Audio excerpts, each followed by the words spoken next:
이 시대 최대 위기 중에 하나는 자녀 교육에 대한 문제 아니겠습니까? 상당한 위기를 맞이하고 있습니다. 교육 현장인 학교나 사회나 우리에게 많은 과제를 던져주고 있습니다. 타락한 시대에 가장 중요한 대안은 다른 거 없습니다. 레갑 자손들처럼 철저한 신앙 교육, 이것이 대안이고 방법인 것입니다. 오늘 말씀을 보면 레갑 자손이 나오는데, 이들은 한마디로 부모님의 신앙적인 유훈, 그것을 잘 받아들였어요. 그래서 위대한 신앙의 부모의 신앙 유산, 그거를 받아들임으로 인해서 그 후손들이 하나님 앞에 엄청난 은혜를 얻고 축복을 받았던 것입니다. 우리도 예외가 아닙니다. 우리 아이들을 양육을 해야 되는데 어떻게 해야 될까? 성경을 떠나서는 방법이 없어요. 말씀을 떠나서는 길이 없어요. 공부 잘한다고 잘 되는 게 아니고, 공부 못한다고 잘못되는 것 절대 아닙니다. 우리 자녀들에게 하나님의 축복이 있어야 되는데, 하나님의 축복받는 자녀가 되려고 하면 우리 부모 세대가 신앙의 유산, 신앙의 교훈을 철저하게 전수해 줘야 하는 줄 믿습니다.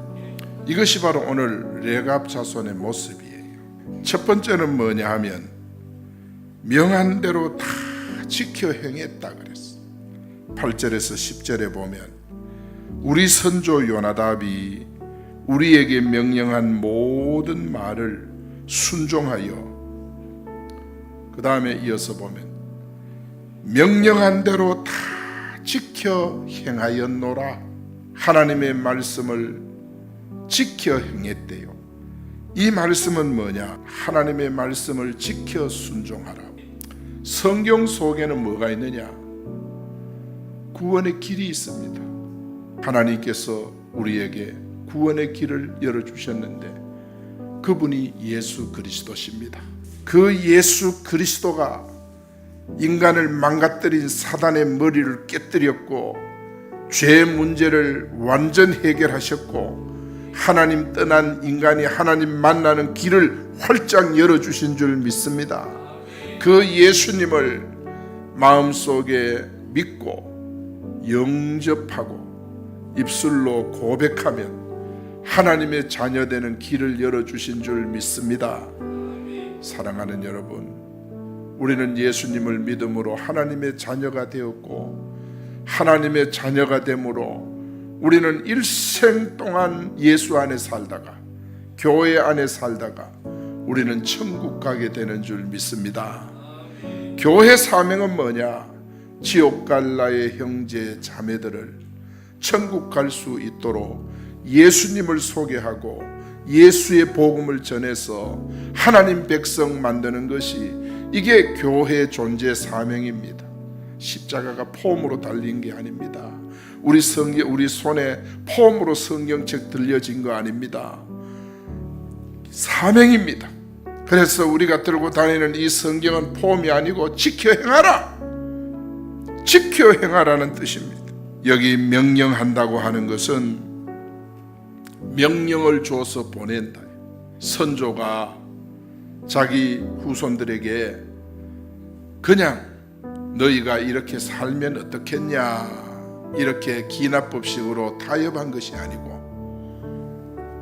반드시 지켜 행해야 너희가 산다, 주입식으로 이렇게 하나님의 말씀을 심어준 것입니다.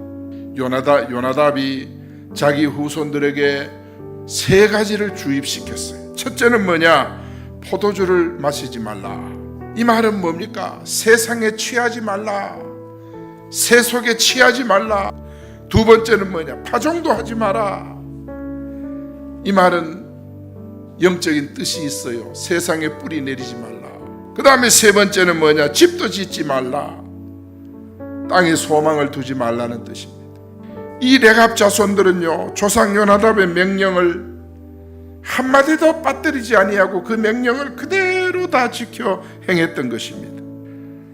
우리 자녀들도 이 요나답 후손들의 정신으로 우리 자녀들을 잘 양육해서 철저한 믿음의 사람으로, 신앙의 사람으로 세울 수 있기를 원합니다. 두 번째는 뭐냐? 레갑 자손의 모습은 장막에서 살았어요. 9절 10절에 보니까 살 집도 짓지 아니하며 포도원이나 밭이나 종자도 가지지 않고 장막에 살면서, 이것이 바로 뭐냐? 예배의 삶을 의미합니다. 예배드리며 살았다. 하루 시작을 예배로 하고 하루 마치는 걸 예배로 마쳤다. 우리 모든 삶을 예배로 인도받았다. 요나답은 후손들에게 뭡니까? 너희들이 이 세상에 영원히 살 것처럼 오해하고 착각하고 그렇게 살지 말고 곧 하늘나라 갈 것을 생각하고 천국을 준비하고 살아라. 이것이 바로 집을 짓지 말라는 거예요. 여러분, 우리는 영적으로 천국 순례자 아닙니까? 천국 순례자의 삶이 뭡니까? 그게 예배의 삶입니다. 성경에 보면 가장 특별한 축복을 받은 사람이 나오는데 그가 누구냐? 야곱입니다. 야곱은 선하거나 의롭거나 절대 아닙니다. 야곱은 성경에 나타난 성품은 간사하고 이기적이고 자기 것 손해 안 보고 남의 것은 수단 방법을 가리지 않고도 빼앗는 이런 성격을 가진 사람이에요. 그런데 이런 야곱이 창세기 25장 27절에 보니까 장막에 거주했대요. 장막에. 이 말은 바로 야곱이 예배의 삶을 살았다. 형은 누굽니까? 몸에 털이 술술술 나고 사나이 닿고 항상 사냥용 화살을 등에 메고 이 산 저 산 쫓아다니면서 진짜 사나이처럼 사는 그런 사람이 형입니다. 형. 그런데 그 에서와는 다르게 야곱은 장막에 거하였더라. 예배를 드리면서 살았더라. 하나님은 결국 누구를 붙잡아서 크게 썼습니까? 야곱을 크게 붙잡아서. 그러니까 우리 아이들 막 사회활동 잘하고 막 못하는 거 없고 막 기술 막 뛰어나고 그것에 중점을 두지 말고 예배의 사람으로 세울 수 있기를 축원합니다. 예배 드리는 사람으로 만들어야 돼요. 그러면 하나님께서 그 인생을 책임지는 줄 믿습니다. 야곱이 축복받은 것은 바로 예배 신앙 때문에, 우리 자녀들이 앞으로 복을 받을 것은 예배 신앙 때문에 복받게 됩니다. 세 번째, 포도주를 마시지 않았어요. 6절에 보니까 이르되 우리는 포도주를 마시지 아니하겠노라. 레갑의 아들 우리 선조 요나답이 우리에게 명령하여 이르기를 너희와 너희 자손은 영원히 포도주를 마시지 말며. 포도주를 마시지 말라는 말은 세상 죄악에 물들지 말라 그 말이에요. 세상 죄악에 빠지지 마라. 마시지 말라고 하는 것은 이거는 히브리어로 강한 부정어입니다. 로라고 하는 강한 부정어로서 미완료 동사입니다. 그러니까 여러분 절대적으로 영구적으로 영속적으로 그런 부정입니다. 여러분, 악은 적은 것이라도 용납하면 우리가 정복당하고 당하게 되어 있는 줄 믿습니다.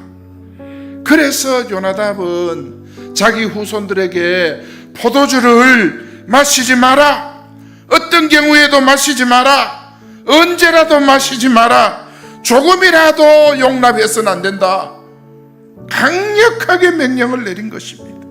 너무도 뚜렷했습니다. 왜냐하면 그 결과, 포도주의 결과가 어떤 것이라는 것을 너무 잘 알았기 때문에. 그래서 그는 이를 자손들에게 철저하게 가르쳤고 금했고 그랬던 거예요.